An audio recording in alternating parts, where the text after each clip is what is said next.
Hey everybody, Jim Sammons here from the Kayak Fishing Show live. As always, brought to you by Ballast Point Brewing Company. And we get to try a new one. I've never had this one. It's just their new lager. It's actually a light beer, sort of. It's 99 calories. So let's see how this baby is.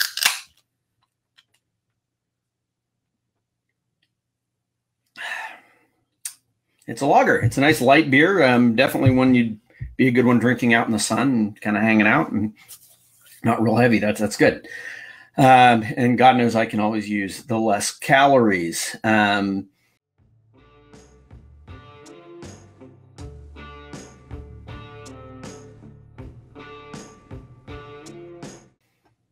get rid of that there. So as you all know, we are today going to have Jim McGowan from Ray Marina. Ray Marina has been a great supporter of our show for several years, and that relationship has just gotten better and better. And they really, jumped on being part of these live shows, and have generously offered to give away a element of your choice in size. But to do that, we need at least 100 shares of this show. We're not giving anything away unless we get at least 100 shares of this show, because I think that shows them that we are worthy of them giving away this this cool item. So please, give the show the old thumbs up, make your comments, and share, so we can do this. Ray Marina, of course, is at raymarine.com if you want any more information about any of the stuff we talk about. And of course, you're always welcome to throw in more questions. And of course, that is what we want here on this show, is we want your questions, because that always makes it better. So with no further ado, I'm going to bring old Jim McGowan, my friend, up here on the screen. Jim, welcome to the Kayak Fishing Show Live. Thanks, Jim. Good afternoon. How are you guys all doing? Great.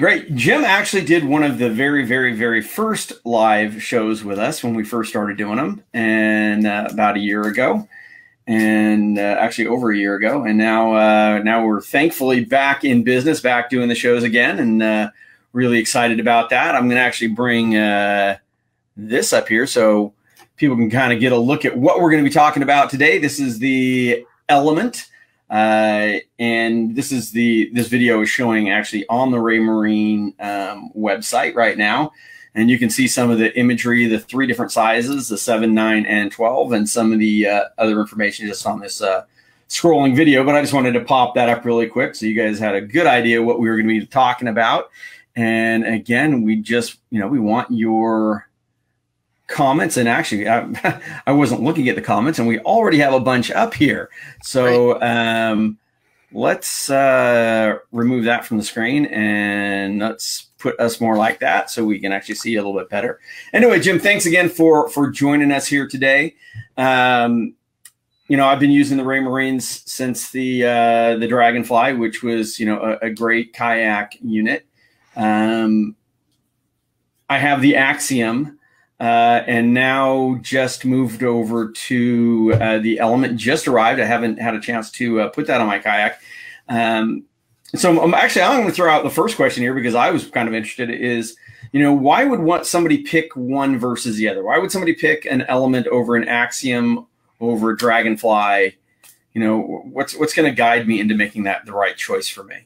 Sure. Yeah. Within those 3 product lines, basically what kind of changes across them is their sonar capability and also their speed and performance. So Dragonfly was our most compact unit. It had 2 channels of sonar in most of the Dragonflies. It had Chirp Sonar for fish targeting. That's the kind of traditional blue background or white background. And then it also had down vision, which was for looking at structure and bottom content, man-made objects on the bottom. And then a lot of the Dragonflies had GPS and charting in them too.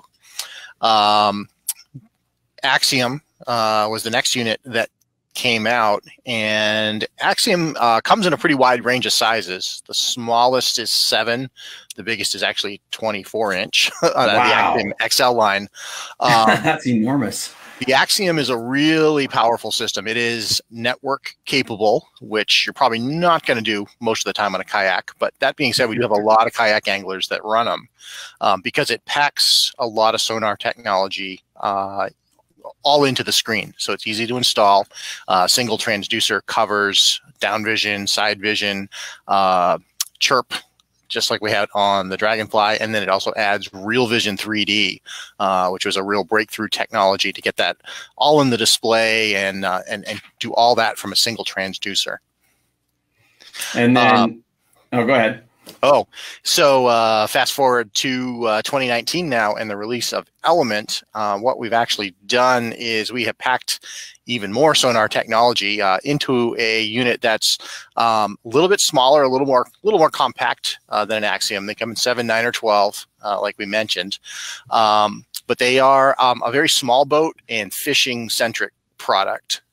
So for kayak fishermen, it's actually a great option because it uses a very full-featured transducer that is quite a bit smaller than our Axiom transducer was. It's about 2/3 scale of the Axiom transducer, but it has down and side vision.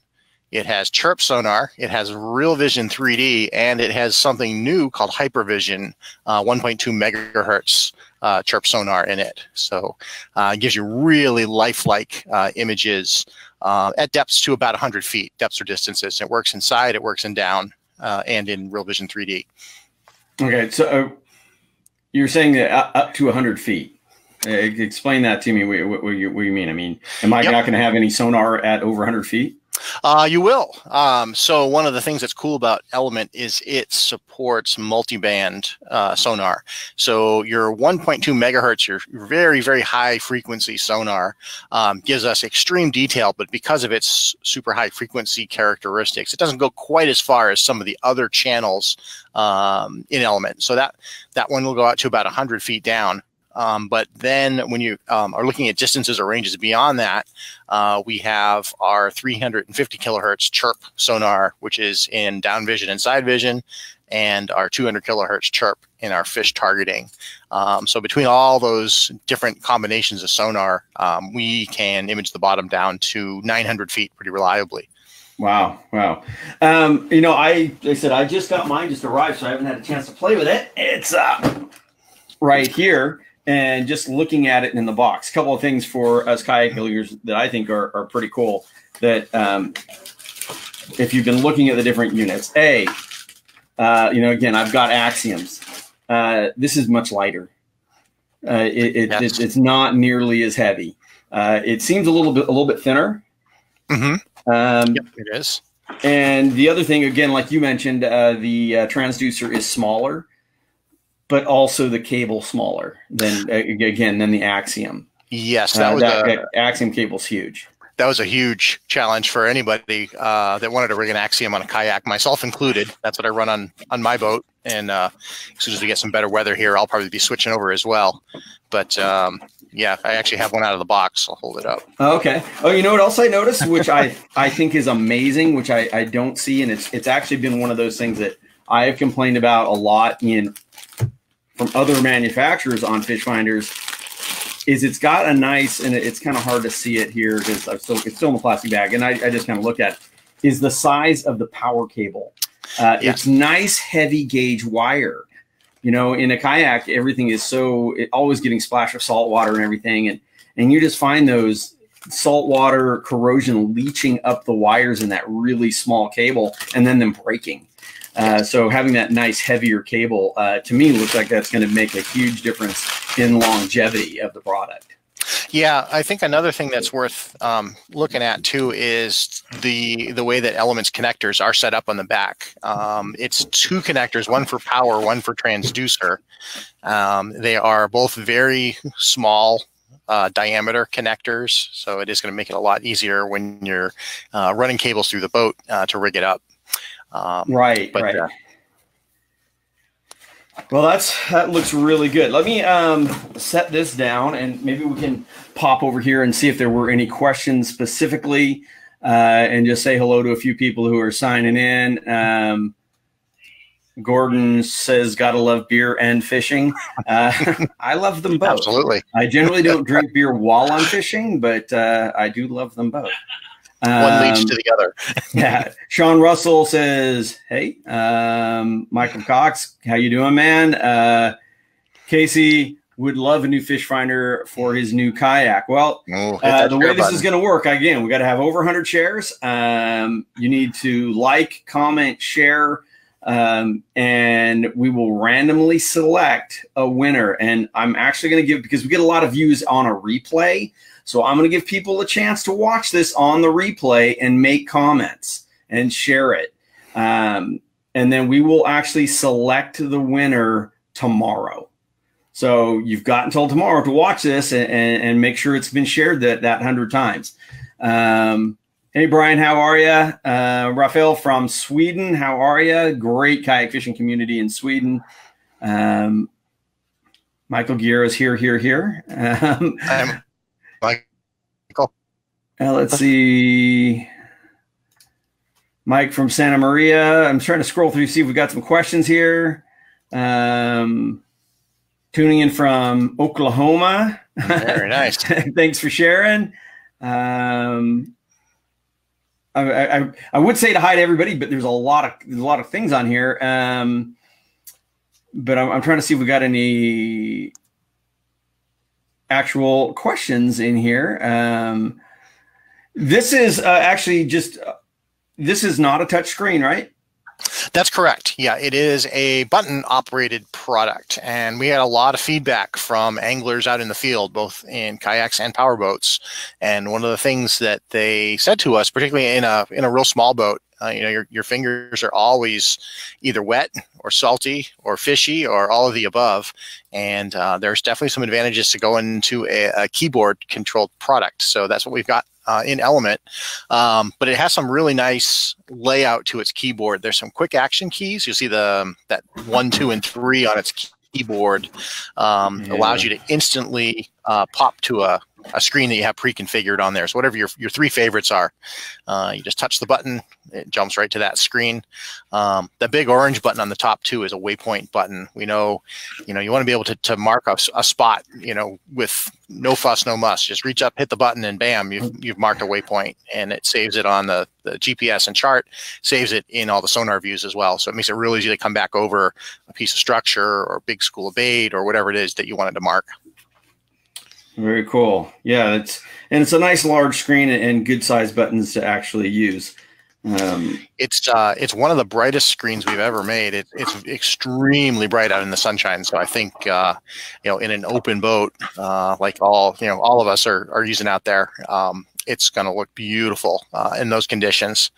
Another thing for anybody that has ever operated, in particular, one of our Dragonfly units, if you move up to Element, huge change you're going to see is Element runs a quad-core processor, just like Axiom. So it is. So it's going to be fast. Incredibly fast, yes. When you're arranging in or out on the chart, it is just instantaneous redraw. You can run 4 channels of sonar simultaneously. So if you want to be looking at your down vision and your side vision and your 3D all at the same time, it's all possible. Wow. Plenty of power. Scott Kopp is asking, how long will a 7-inch run on a 10 amp hour battery? I would estimate that you're probably going to get at least 4 or 5 hours out of it on that. I haven't had an opportunity yet to get out on the water this season with my boat, which is still a little cold around here. But I think that's a fairly accurate estimate because I've been running an Axiom last season off a 10 amp hour battery, and I could easily get 5 hours out of it. Okay, and for here it is. For people who were wondering if you're running the Aquas, they now have a splitter, so you can hook up 2 batteries. So if you want to go that route, have 2 of the 10 amp hour batteries on your boat, not have to worry about running down.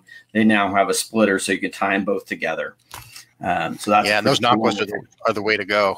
For sure. I use them on my boat. I use them here in the office too. Whenever we take units out in the field to demonstrate, or I need to run something outside to test GPS or whatever, it's always on one of their batteries. They're fantastic. Joey Pruitt asks, is there any difference between the 7, 9, and 12 other than screen size? If you go to a 12-inch screen, it's just slightly higher resolution in the screen. But other than that, nope, the hardware is identical. Same processor, same sonar channels, same capabilities. You just get more viewing area. Okay, well, back to the battery thing. You were saying that it's the brightest screen.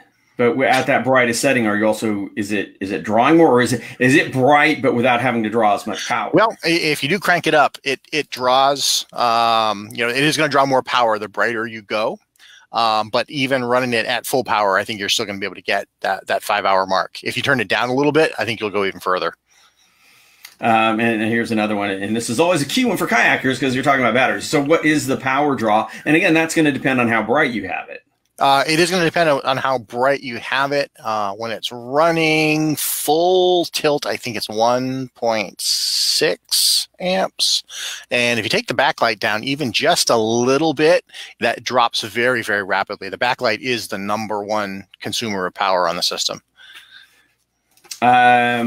Nick is asking, what screen size did I get? I actually got 2 of them. I think the 7 is really nice for putting on my Kraken.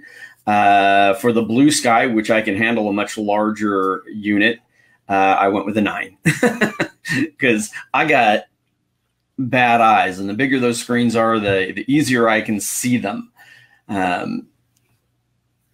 So that makes a big difference to me. Okay, I got to ask this because somebody asked me this the other day. Sure. And I understand if whichever direction you go, we are giving one away.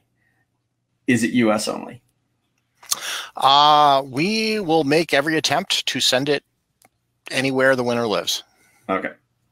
Well, that sounds awesome. We will try. I know I think Emma's in Sweden. Ah, very nice. Very nice. I know there's a lot of fishing action up there in Sweden. It's actually, we have a lot of customers there. So very good friend of mine, Ulf, is actually on his way to go bluefin tuna fishing, but he is a member of Team Raymarine in Sweden. Yes. My good friend Bridget Howard has a great question. What kind of clearance below hull does the transducer need for side scan to function properly?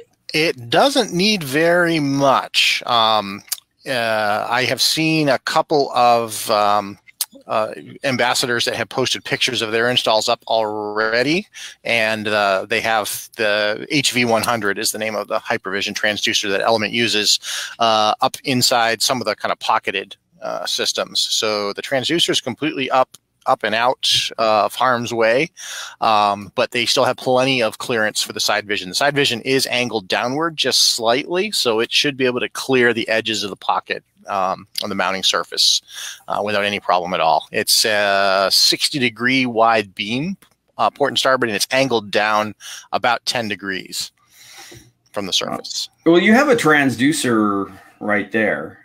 Yes, I do. In fact, so here's the let me point it. Okay. So where are you saying what part of that needs to be exposed for side image? Okay. So you could actually have this flush to even slightly recessed up inside the hull of the boat. Your side vision elements run right along the sides here, basically along this curve. They are angled down just slightly out of here. Okay. They're about 10 degrees below the surface. So we did design it so that, it's not coming completely straight out where it would get blocked by anything. Okay. A little bit of downward angle on it. Very cool. Let's see what else we got. We actually went over this. Is a touchscreen. Yep, it is not a touchscreen on an Element. It is entirely button controlled, so wet fingers are no problem at all for it. I will say now, I've been through a couple incarnations of touchscreens. Mm-hmm. Some of the older ones definitely were super affected by wet hands. The Axiom was much better with wet hands. I mean, I could use it with wet hands. My only issue with that is, and where touchscreen seems like a great idea, but when you do have those wet hands, you're leaving streak marks all across your screen. So not having a touchscreen to me is actually, for kayak anglers, a better. Now in the boat, I love having the touchscreen. Yes. But on the kayak, again, with those wet hands, very much so. Yeah, I always had to keep a microfiber and a and a fresh water bottle nearby, periodically hose it down. And there it is. These microfiber towels, buying by the bulk at Costco, great for cleaning your glasses, great for cleaning your screens, great for cleaning the boat. Yes. I think I've got probably about 100 of those here at the house. I've always got one around because I'm always having to clean these things. And Joe Randall, down scan overlay. Down scan overlay. Yes, and the way we do that is actually in our Real Vision 3D channel. So the 3D is going to be overlaid with side and down scan. Is the I'm going to bring this back up and put that back up there. So here's that video that's running. Is what you're talking about the 3D? Is that part right there? Yeah, that is actually 3D right there. I think there might be another shot of it coming up as well.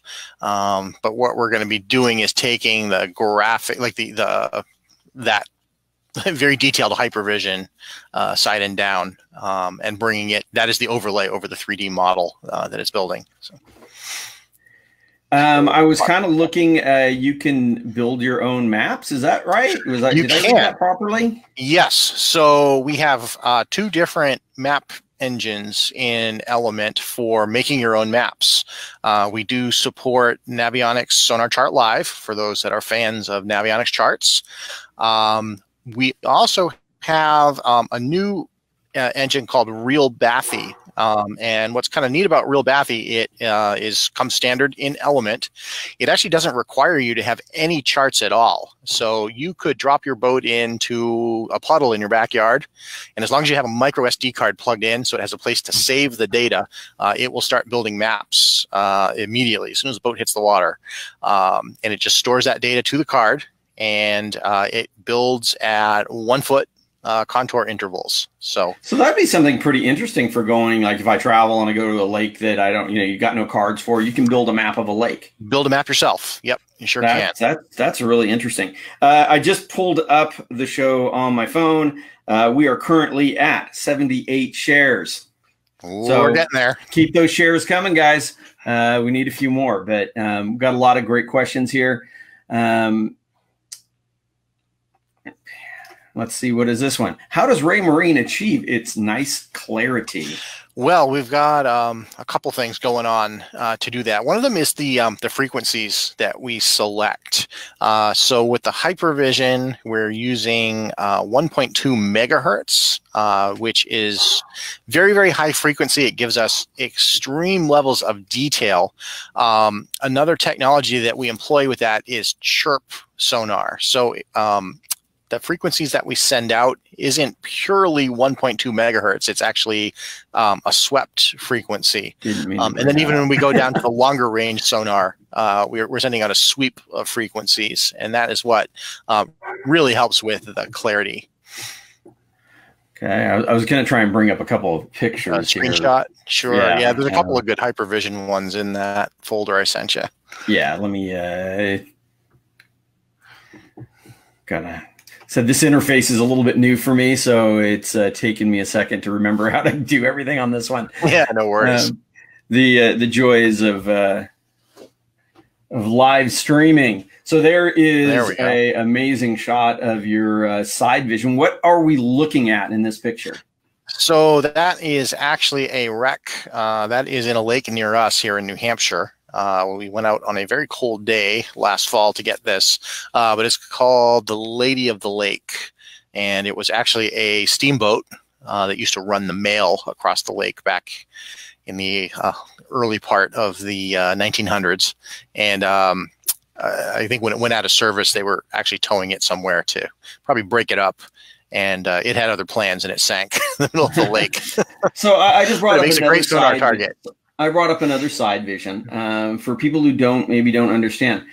How does one read this? How am I looking at this? So if you look at that image, call your attention first to the stripe that runs right down the middle of the screen from the top to the bottom. It actually cuts the word range in half. And that is the center line of the image. That is essentially the track line of your boat as you're moving through the water. You'll see some hash marks across the top. The ones as the 20-foot mark are labeled. The intermediate ones are not labeled, but they're all at 10-foot spacing. Okay. So that is the horizontal distance out from the side of the transducer. So you got 10, 20, 30, and a grand total of 40 feet in this image on either side of the boat. You'll get that black area in the middle, because keep in mind that this is side scan sonar. So we have a beam on the left and a beam on the right, and they spread out from the transducer at a 60-degree angle, but they don't touch each other at the bottom. There's actually a third beam that fills that in. That's your down vision beam. But here we're looking purely at the side scan beams. So that's why we have all that black in the middle. It's actually just pure water column. And it, in this case, the beam finally strikes the bottom at, it gets the top of that tree at about 10 to 12 feet, and then the solid bottom at a little more than 20 feet, or sorry, a little less than 20 feet. It looks like we got a tree branch there. We've got some weeds sticking up, and I can see some fish mixed in with the branches as well. Here's another image, and this one was actually, looks like someone took a picture of their. Yeah, this was posted up on our Facebook page in the last couple of days. This is a pretty neat shot. So this is showing two sonar channels in Element. The left is what we call chirp fish targeting. So this is a 170 to 230 kilohertz chirp channel. This is great for deep water. This one will get you all the way down to 900 feet. It's also great for picking up targets in the water column. The right-hand side of the window is looks like that's 1.2 megahertz hypervision in what we call down vision. So down vision is really designed for looking at bottom structures, looking at rocks, looking at trees, looking at man-made objects. It does have the ability to pick up fish as well, though sometimes the fish can get hidden a little bit. So that's why we give the option to split it out and look at two channels at the same time. There was one. Oh, here it is. Yeah, it'll pick up fish. Oh, yeah. I saw this one. It's like, yeah, there's no doubt about those being fish. Yes. Yeah, this is another hypervision shot. And I will say, I think there's some pretty big fish. but yeah, the hypervision picks up very nicely the shape of the body of the fish, where the other channel, the traditional, that blue background 200 kilohertz chirp, what that tends to pick up more so than the fish's body is it actually picks up the air bladder in the fish. The different frequencies that we transmit into the water react differently depending on what it is that they hit. Gotcha. And I think that the example here, it really shows you how, I mean, you need to learn how to read your fish finder. You do. But that is how much on the left-hand side, it's like, okay, you know, that could be fish. You know, I'm pretty sure that's fish, but what's all this other stuff? Yep. And now with the clarity, the hypervision, I mean, you can tell exactly what you're fishing around. And it's a pretty amazing thing. So I'm gonna, where's my, there we go. We'll put us back up on the screen like so. Let's go take a look at if there's any more questions here.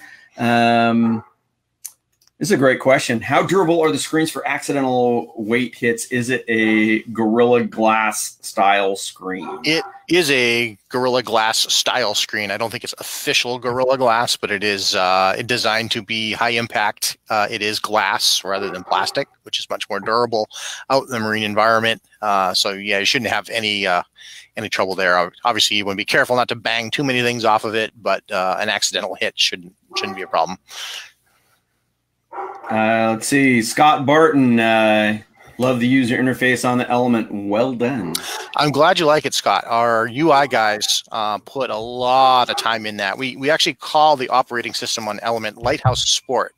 So the kind of the core software code that runs behind it is the same as what runs on an Axiom system.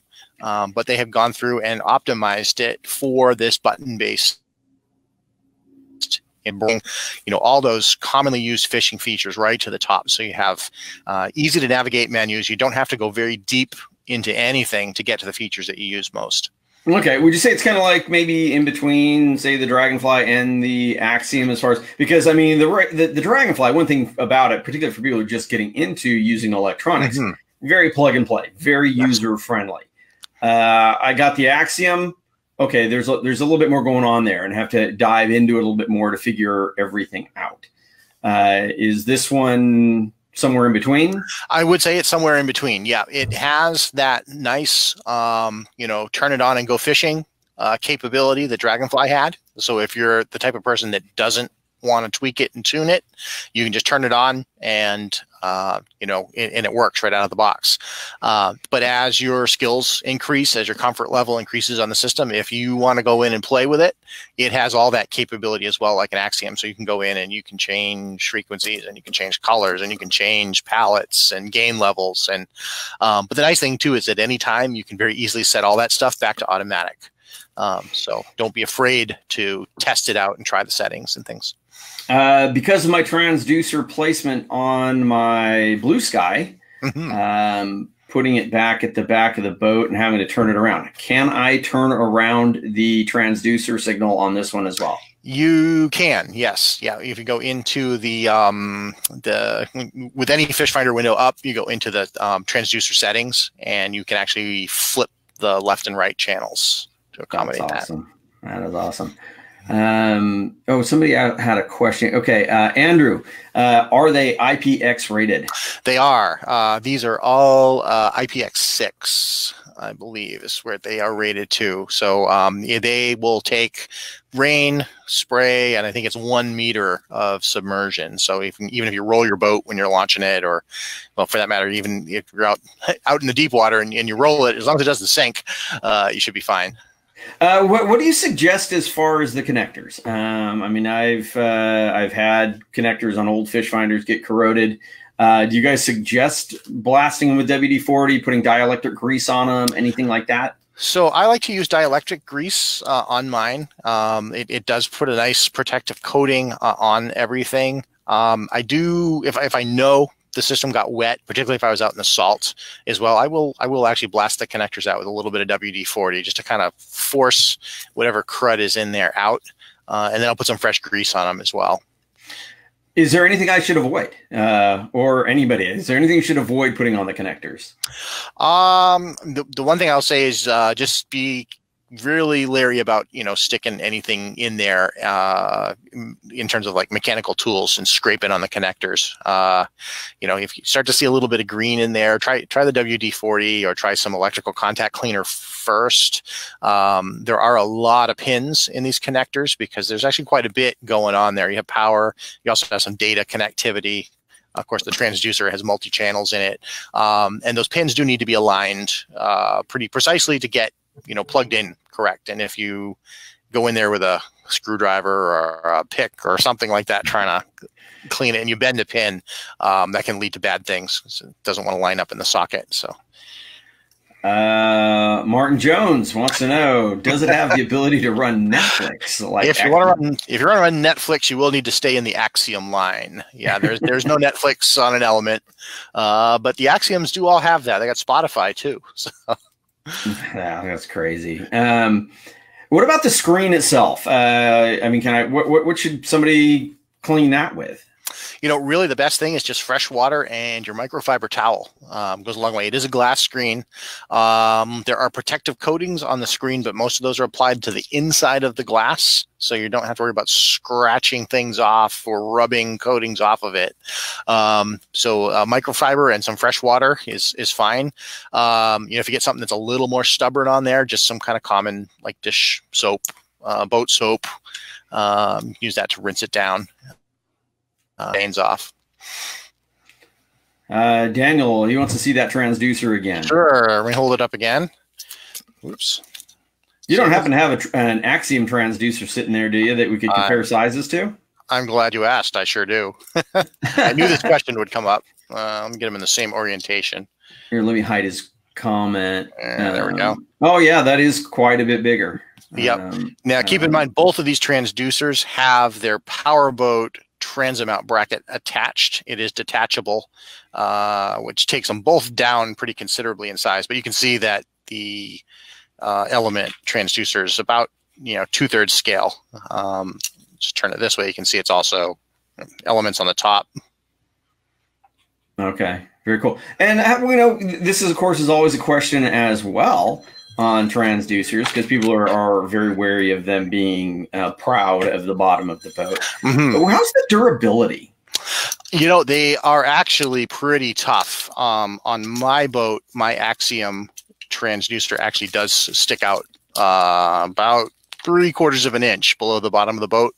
It has taken some hits on logs and rocks and rocky beaches, and there are a few scrapes in the surface of it, but it does still function perfectly fine. I have yet to be able to break it. So, you do want to make every effort to protect it, but if you do bump something with it, are scrapes and scratches on it going to affect? Not really, not appreciably. I mean, you'd have to hit it pretty hard to hit it, punch a hole in it really before you're gonna. Oh, really? Have major issue with it.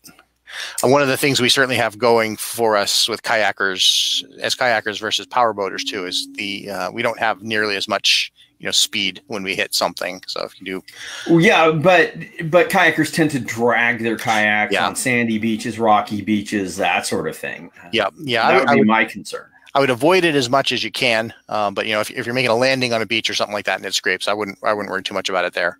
Okay. Very good to know. Ruben Rivera, is it chart loaded? So charting on Element, there's a bunch of different options for it. Most of the systems that we sell come with charts bundled in the box. Those could be Navionics. They could be something called an LNC2, a Lighthouse LNC2. That's a North America chart that's all new.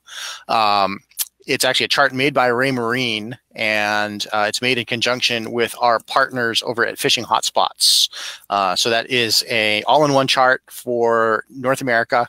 It has both inland waters, so lakes, rivers, ponds, streams, and it has saltwater as well, East Coast and West Coast, Alaska, Hawaii, British Columbia, and the Western Caribbean are all on that. And it's got all this local knowledge data from Fishing Hotspots on it. So you'll see a lot of elements bundled with that. That's something new for 2019. That chart's available for Axioms also. But we can also run a bunch of other things on there too. So we mentioned Navionics. We mentioned Lighthouse LNC2. We can run CMAP electronic charts. Some areas of the world are particularly like CMAP charts, so we can work with their full catalog. We can work with a lot of specialty charts as well. We support standard mapping, which are really popular down on the Gulf Coast. They are super high resolution satellite photos, so if you're fishing backwaters and bayous and whatnot, they have satellite imagery there. If you're going offshore on the East Coast, we support Seymour charts. Seymour is super high definition. They use a towed array side scan sonar to map wrecks and canyons and things like that. So we can run those.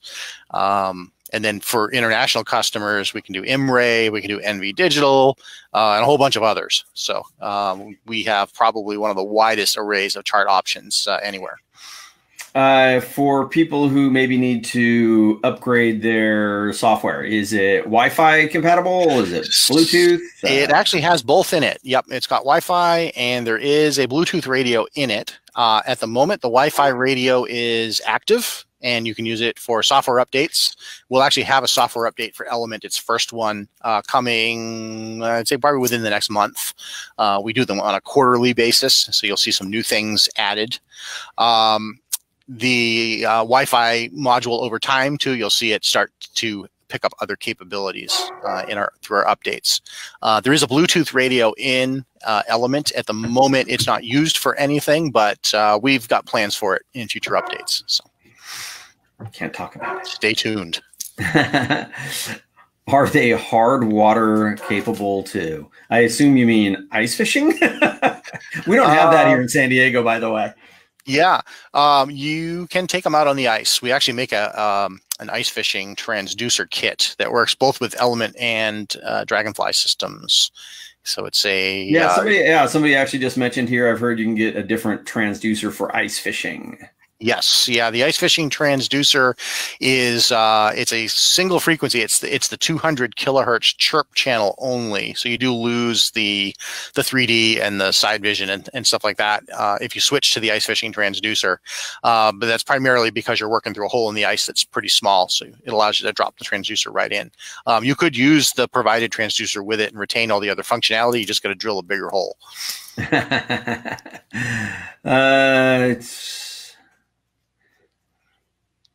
Martin has another thing here. I was told that it was capable of the ice transducer set. This is what you're talking about. Okay. Yep, that's the one right there. Yep. Actually, I was kind of wondering if, for instance, somebody has multiple kayaks, or a small boat and a kayak, and so on.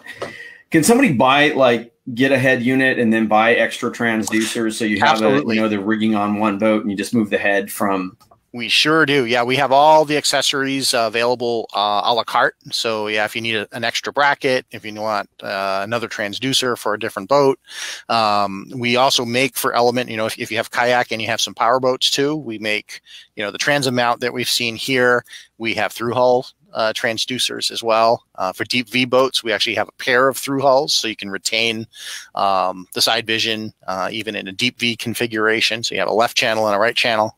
So there's lots of options for it. Okay, I'm going to pop up my favorite question. I can't wait to see this one. It's because it always comes up.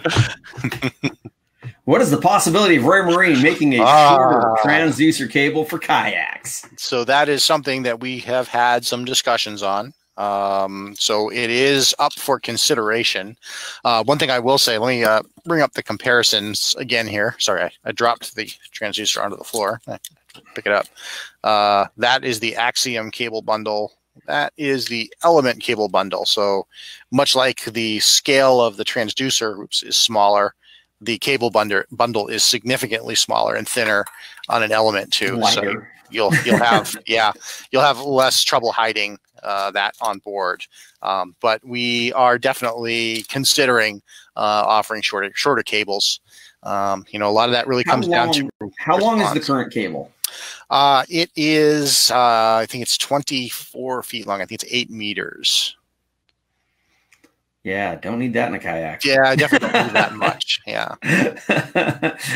Yeah, it would be nice if you had even if you just had two versions. You had one that had like a 4-foot cable and one that had, because so often the head unit's here and the transducer is like right here. Right. Yeah. Right. And the longest you're going is from the mounting position maybe to the keel, like I have on one of mine, which is still only 6 feet back or so. So. Yeah, I mean, we've talked about that forever with every fish finder manufacturer, and I understand that kayak fishing is still, it's still a bit of a niche, but it's growing. It certainly is growing. I mean, when you see events like the KBF National Championship where they have 500 guys in it, I mean, it's definitely growing, and it's growing all over the world. And I would say if personally, if Raymarine did that would show them embracing kayak fishing, and I think that would gain a lot of loyalty. One thing I'd love to encourage people to do too is, if that is something that interests you, if you think it is critical, shoot us a message. Post on our timeline. Post a comment.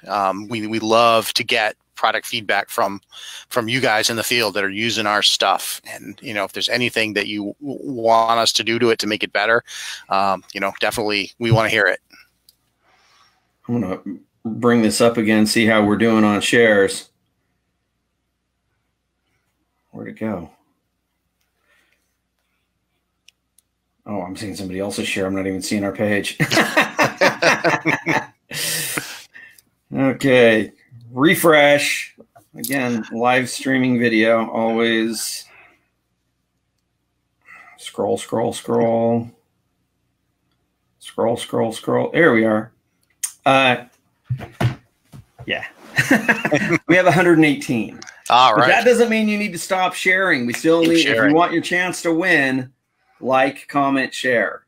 If you want to win, again, Ray Marina is generously giving away one of these elements in the size of your choice.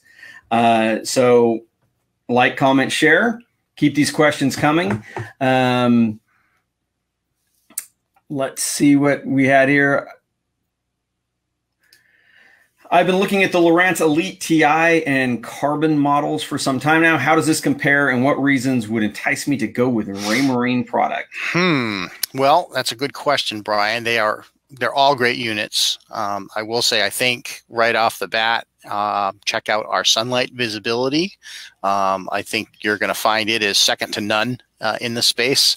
If you get a chance to check it out in a showroom too, I encourage you to take a look at our build quality. One of the things you'll find about all Raymarine products, but especially with the Element, pick it up and feel it in your hand.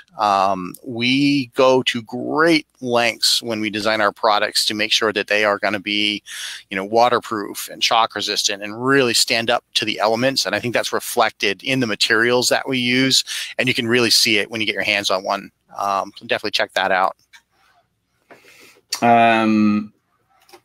Martin had another question. Martin, you got a lot of great questions here, man. Currently, the transducer bracket goes to 90 degrees. Any chance you can make it so that it can mount underneath a kayak at 180 degrees? That is definitely something we can take a look at. I was just kind of messing with this bracket here in my hand. I think we could get this to 180 degrees. But the other thing I'll say is that you can take this bracket off entirely. This whole top section, there's one screw up here at the front to unlock it, and you can take the bracket out. And then there's actually a couple of screw holes in the top. So I know kayakers get very creative when we're rigging our boats and figuring out how to get transducers up into spaces. And it actually gives you a lot of options once you get all this top panel removed from it.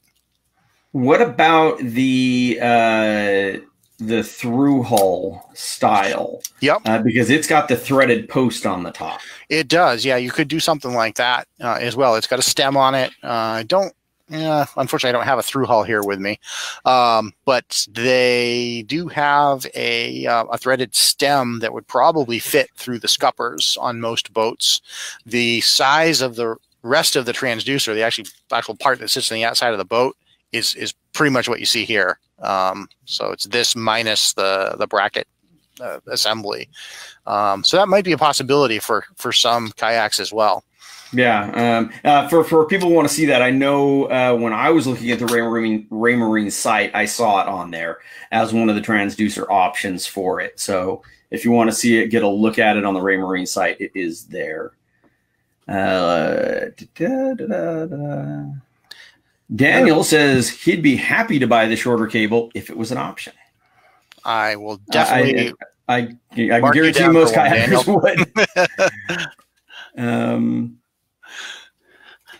Lonnie is driving right now from Mitch LeCoupe. Oh, hi from Mitch. I'm totally butchering that. We'll just go to this one. Love Raymarine. Oh, thank you, Jason. Kyle, somewhere in Canada, is checking in. All right. Fishing season is just getting started there, too, I bet. Yeah, we got Dan from South Mississippi checking in.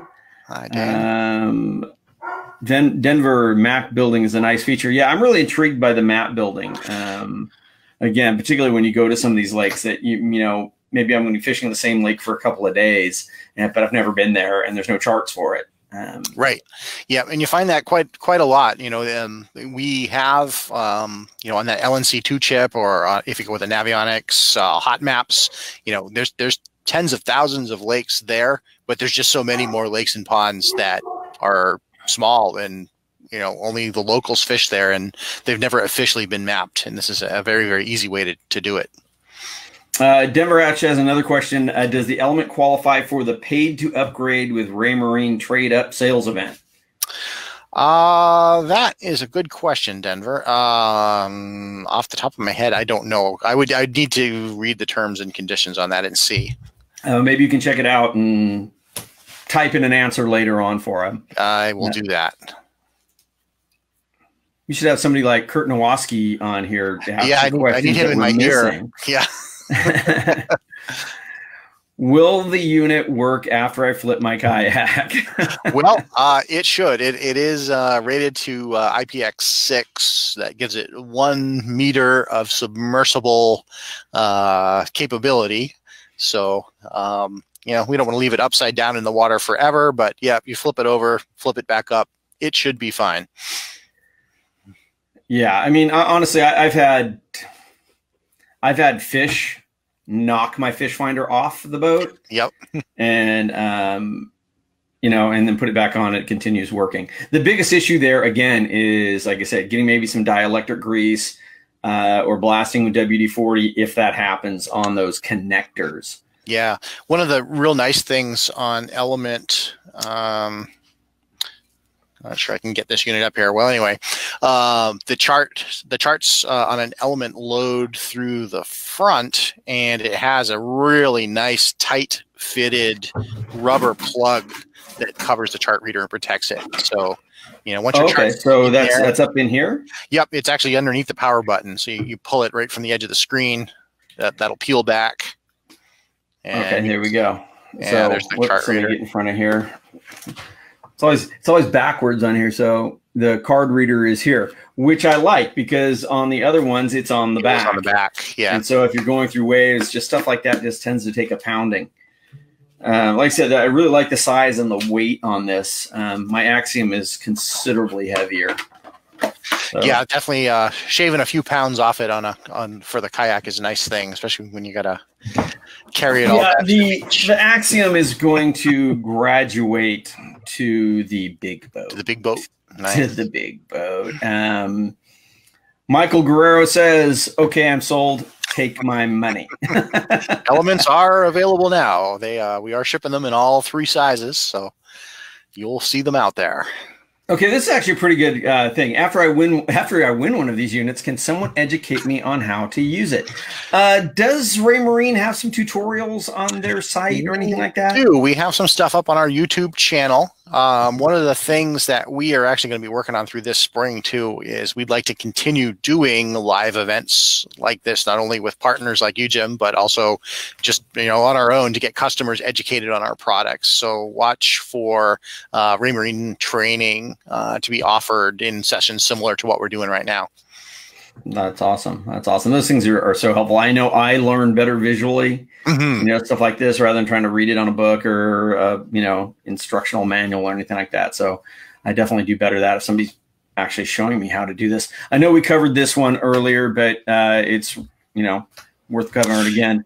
Yep. Can it be networked to another unit? Yeah, and this is one of the key differences between an Axiom and an Element. So Elements basically are standalone units. They have some very basic networking capability in them called NMEA 2000 that enables them to talk to an external GPS antenna or a compass sensor, or if you're on a powerboat, it can talk to your engines and display engine data and sensors like that.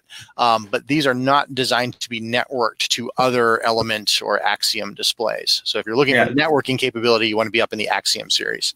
Yeah, these are really ideal for the small boat, single unit, kayaker, you know.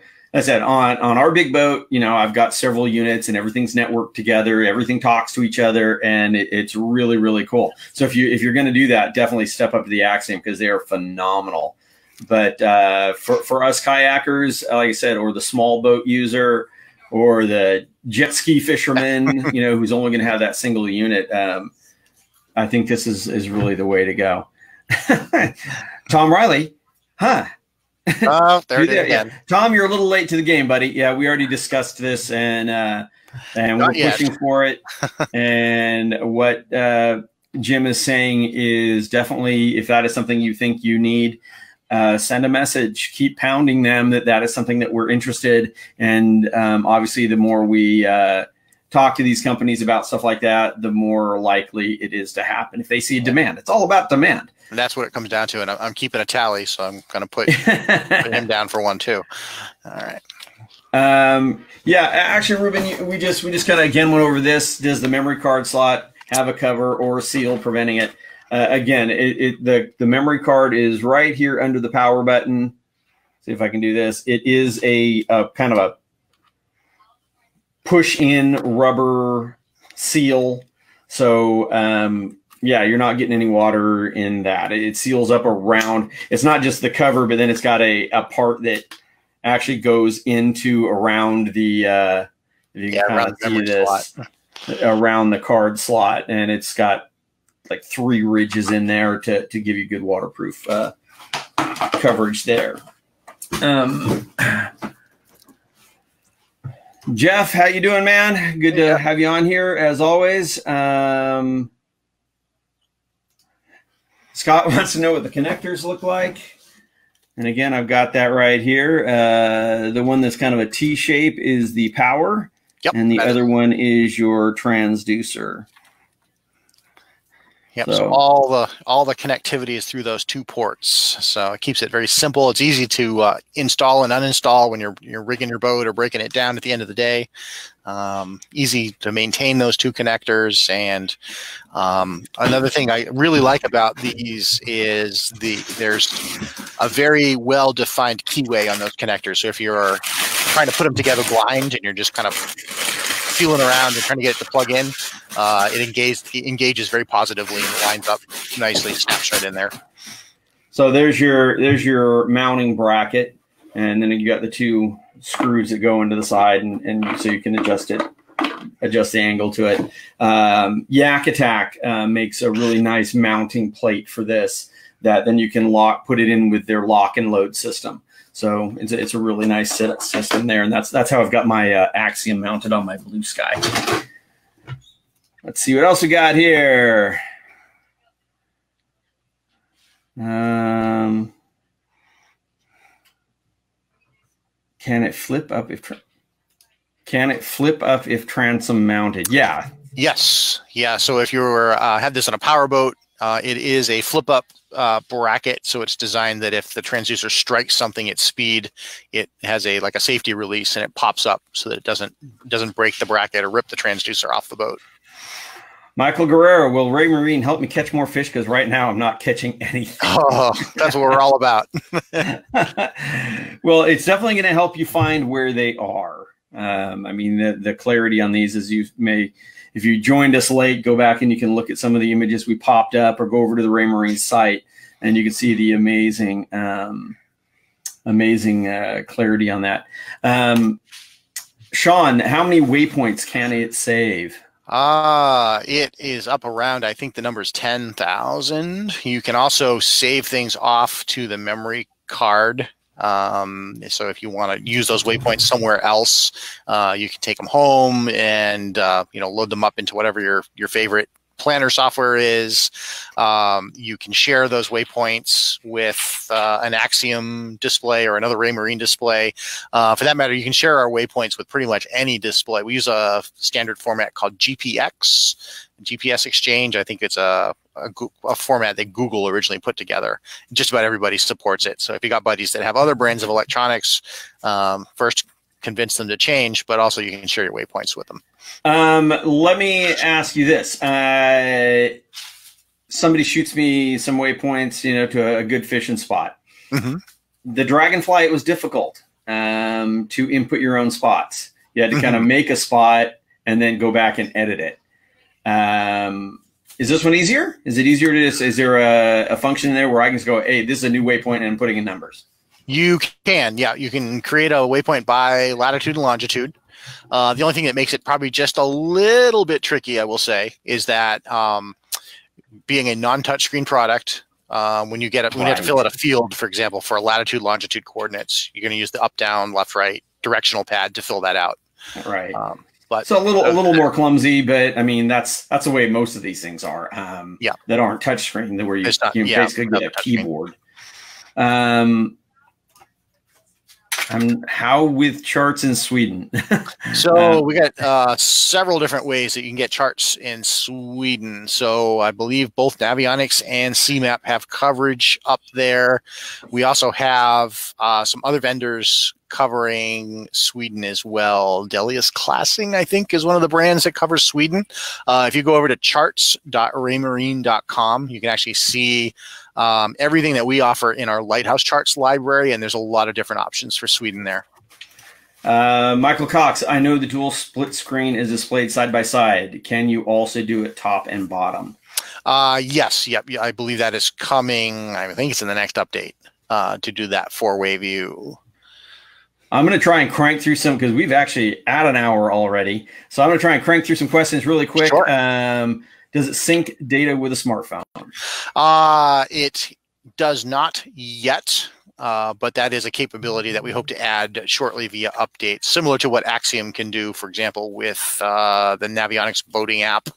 It does wireless exchange over Wi-Fi. We'll be looking to do something similar in Element.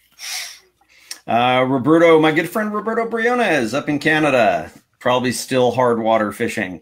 What is the first upgrade going to address, or do you know? I don't know exactly what's in it. I know they have some new features planned for it.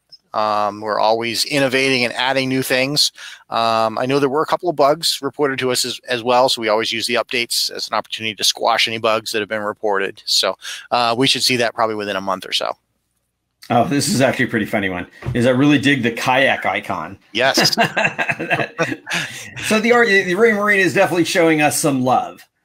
We are, yeah. We lobbied to get that in there because we know that that kayak fishing enthusiasts are out there, and it's a growing segment. So we want you all on board.